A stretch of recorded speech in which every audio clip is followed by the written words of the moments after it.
Lupasin puhua perhosista tänään.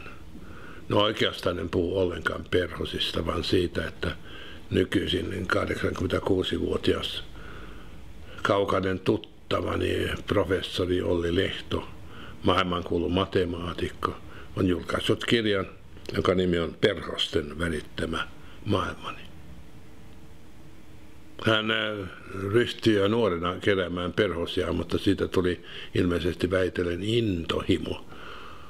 Hän on matkustanut 55 maassa useimmiten matemaatikkona, vierailevana proffana ja samalla kerännyt perhosia.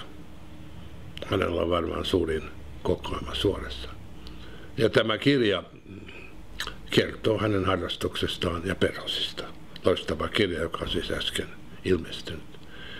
No, syy miksi otan esiin tämän kysymyksen perhosista ja Olli Lehdosta näin vanhana on se, että joskus on puhuttu ikärasismista. Minä mukaan mahdollisesti olisin liian vanha ehdokkaaksi työkykyisenä ja niin edespäin. Ja otinpa selvää, kuinka paljon yli 78-vuotiaita Helsingissä asuu, ja meitä on kaiken kaikkiaan lähes 30 000.